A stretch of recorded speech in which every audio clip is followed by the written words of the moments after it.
Look around you. Most people are not living, they are reacting. They are puppets, dancing on invisible strings held by everyone they meet. A driver cuts them off in traffic, and their blood pressure spikes.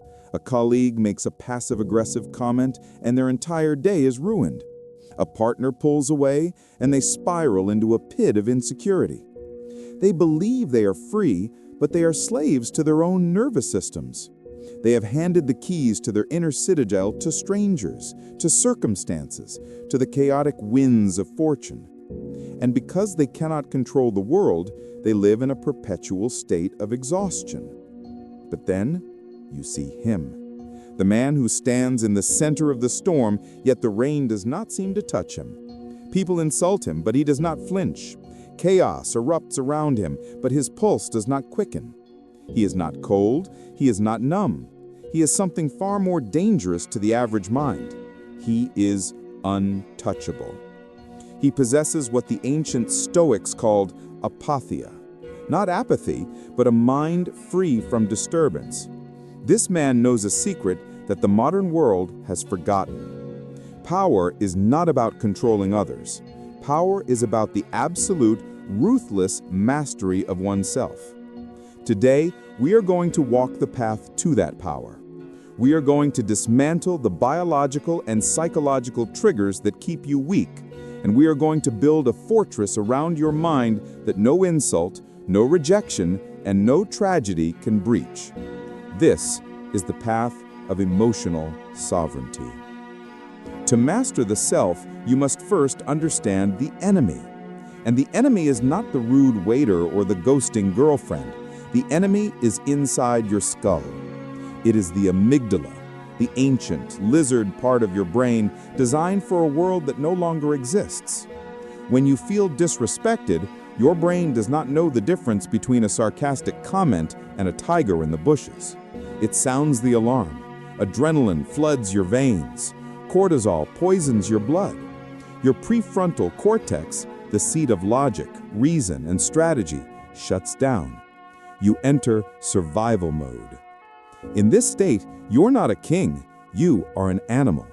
You react instantly. You shout, you defend, you chase. And in that split second of reaction, you have lost. You have proven that your internal state is fragile enough to be shattered by a few vibrations of air leaving someone else's mouth. The Stoic understands this biology, but he refuses to be ruled by it. He knows that between the stimulus, what happens to you, and the response, what you do, there is a space, a tiny, infinite space. In that space lies your freedom. Most men rush through that space blindly. The high-value man expands it. He lives in that gap. When the insult comes, he does not catch it. He watches it float by, observes it, and decides, coldly, if it is worth his energy. Usually it is not. Let us go deeper into the shadow. Why does it hurt? Why does a specific insult sting you while another rolls off your back? Carl Jung, the architect of the unconscious, gave us the terrifying answer. Everything that irritates us about others can lead us to an understanding of ourselves. When you explode in anger, it is never about them, it is about you. The person disrespecting you is merely holding up a mirror. If they call you stupid and you feel rage, it is because a part of you fears it might be true. If they ignore you and you feel worthless, it is because your self-worth was already cracked before they entered the room. They did not break you. They revealed where you were already broken. This is a painful realization, but it is the beginning of true power. Instead of blaming the world for being cruel, you start to see every trigger as a teacher. The anger is a flare sent up from your subconscious, marking the spot where you still need to do the work. When you realize this, you stop fighting the mirror. You stop trying to force people to respect you so you can feel good. You realize that your emotional stability is your responsibility alone. You begin to heal the wound so that when they hit you, it hits solid skin, not an open sore. You become immune not because you are shielding yourself, but because there is nothing left for them to hurt. In the realm of dark psychology, there is a defense mechanism used against narcissists and emotional vampires called the gray rock method. But it is also a lifestyle for the Stoic man. When the world demands a reaction, be a rock. A rock is boring. A rock gives no fuel. A rock cannot be manipulated. When she tries to make you jealous, when a coworker tries to bait you into an argument, when life tries to make you panic, give them nothing. This is not passivity. It is active, aggressive silence. By withholding your reaction, you starve their chaos of oxygen. Human beings are addicted to cause and effect. They poke you because they want to see you jump. When you don't jump, when you look at them with dead, calm eyes and continue drinking your coffee, you short-circuit their programming. They become confused. Then they become intimidated. They realize that their weapons have no effect on you. You establish a frame of reality where you are the immovable object. This silence speaks louder than any scream. It says, "I am the ocean. You are just a stone thrown into my depths. You will sink, and I will remain." The greatest barrier to this power is the nice guy syndrome. This is not about kindness, it is about manipulation disguised as virtue. The nice guy operates on a covert contract. If I am good to you, if I suppress my anger, if I agree with you, then you must love me and treat me well. He is trading his authenticity for safety.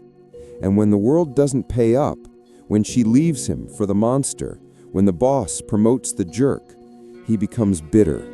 He becomes resentful. The sovereign mind burns this contract. He understands that no one owes him anything. He does not act with integrity to get a reward. He acts with integrity because that is who he is. He does not suppress his shadow. He integrates it. He is capable of being dangerous, but he chooses to be civilized. This makes his kindness valuable. A harmless man's virtue is meaningless because he has no other choice. A dangerous man's virtue is powerful because it is a choice. When you stop needing the world to validate your niceness, you stop fearing conflict. You become willing to say no. You become willing to walk away. And paradoxically, this is when the world starts to respect you. Most men will turn away at this point. They prefer the comfort of being a victim to the hard work of being a master. But you are still here. This means you are ready to leave the ranks of the reactive and join the few who govern themselves. If you are committed to building a mind that cannot be shaken, hit the like button to signal your intent. Subscribe to the channel and join a brotherhood of men who refuse to be average. Now, let's arm you with the ultimate weapon. Society sells you a poison called the other half. You are told from birth that you are incomplete, a fragment searching for another fragment to make you whole. This keeps you weak. It keeps you desperate. It keeps you in relationships that drain your soul because you are terrified of the silence of an empty room. But the Stoic knows that a man who cannot be happy alone can never be happy together. If you are empty, another person cannot fill you. They can only drain themselves trying. You must fall in love with solitude, not loneliness, which is the pain of being alone, but solitude, which is the glory of being alone. In the silence, you meet yourself. You hear your own thoughts without the pollution of others' opinions. You build a relationship with your own mind. When you are genuinely content in your own company, you become dangerous to the system. You cannot be manipulated by the threat of walking away because you are not afraid of the destination. You welcome it. You invite people into your life as guests, not as hostages to your happiness. This energy is magnetic. It screams abundance. It says, "I choose you, I do not need you." and that is the only foundation upon which respect can be built. So how does this look in the real world? Imagine this scenario. Someone insults you in public. The old you would feel the heat rise, the ego screaming to defend its honor. The old you would snap back, entering a mud fight where both of you get dirty. The sovereign mind does something different. He pauses. He looks at the attacker not with anger, but with curiosity, perhaps even pity. Marcus Aurelius said, "The best revenge is to be unlike him who performed the injury." If you scream back, you become them. You lower your vibration to match theirs. Instead, try the steely gaze. Look them in the eyes. Hold the silence for 3 seconds, which feels like an eternity to them, and then calmly ask, "Are you okay?" Or simply turn back to your work. By refusing to accept the insult, you leave it with them. It remains their problem. You treat their disrespect like a gift you refuse to accept. The giver is left holding the heavy package. You maintain your dignity. You maintain your frame. You win without throwing a punch. This brings us to the highest level of mastery, viewing the world through the lens of detached compassion. When you realize that happy, secure, powerful people do not go around destroying others, you realize that every act of cruelty is actually a cry of pain. The person attacking you is bleeding. They are fighting a war inside their own head, and you just happen to walk onto the battlefield. This does not mean you tolerate abuse. It means you stop taking it personally. You detach. You see them as a patient, not an enemy. When a madman screams at the sky does not get offended. Be the sky. When you view their anger as a symptom of their weakness, it loses its power to hurt you. You can look at them and think, it must be exhausting to be you. This mental shift renders you immune to their poison. You are no longer fighting for your survival. You are observing their tragedy from the balcony of your high-value existence. The Stoics had a practice called premeditation malorum, the premeditation of evils. They would visualize the worst-case scenarios, not to worry, but to prepare. They would wake up and tell themselves, "Today I will meet the ungrateful, the arrogant, the deceitful, the envious." They rehearsed the storm before the clouds gathered. Start doing this. Before you walk into a meeting, before you go on a date, visualize the chaos, visualize the disrespect, and then visualize yourself remaining calm. Visualize yourself responding with slow, measured words. Visualize yourself walking away with your head high. By rehearsing your sovereignty, you program your nervous system. When the moment comes, you do not panic because you have already been there in your mind. You are a veteran of a war that hasn't happened yet.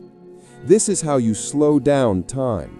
This is how you ensure that your character is a fortress, not a tent.